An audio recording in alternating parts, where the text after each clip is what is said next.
Avec la mondialisation, on a longtemps cru que le consommateur se mondialiserait, au sens où les citoyens de tous les pays achèteraient les mêmes vêtements, les mêmes voitures ou les mêmes produits de beauté.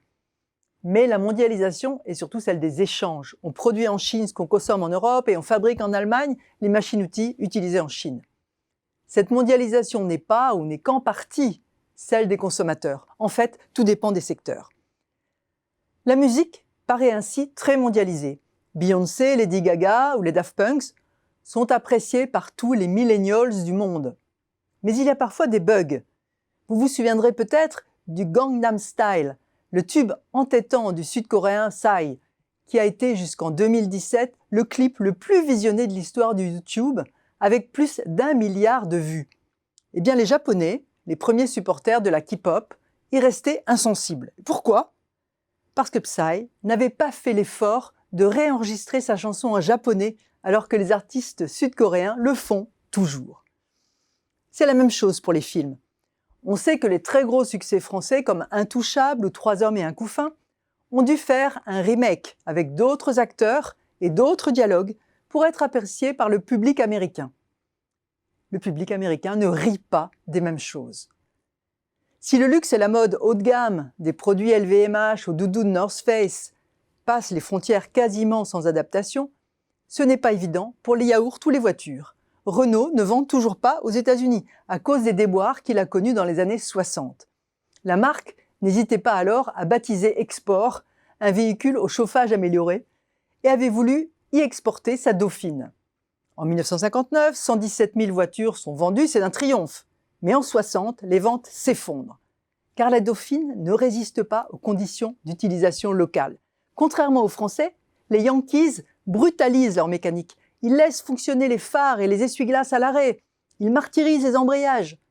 En ville, le soir, ils roulent en code et non en veilleuse. Mais comme la vitesse est limitée dans les rues à 25 miles à l'heure, les dynamos ne produisent pas assez d'énergie et les batteries sous-dimensionnées se déchargent. Sans complexe, Renault va alors envoyer une lettre à chaque client pour lui expliquer, schéma à l'appui, comment conduire sa voiture en hiver. À la même époque, Renault tente aussi d'exporter l'estafette. Mais elle passe pour un danger public aux yeux des Américains. À vide, en cas de freinage énergique, les roues arrière décollent du sol de 20 cm. Et une fois chargée, la fourgonnette n'a pas un moteur assez puissant pour atteindre la vitesse minimale de 60 miles à l'heure imposée sur les autoroutes. Certains États vont carrément l'interdire. Entre un véhicule, la Dauphine, qui ne pouvait pas rouler assez doucement en zone urbaine, et un autre, l'estafette, qui ne pouvait pas rouler assez vite en dehors, Renault a plié bagages sous les huées. Mais les Américains en France ont eu tout autant tort de se croire en territoire conquis. Les concepteurs de Disneyland avaient cru par exemple que les visiteurs français mangeraient à toute heure, debout, comme ils le font eux. Et l'amplitude horaire des restaurants assis allait de 11h30 à 15h.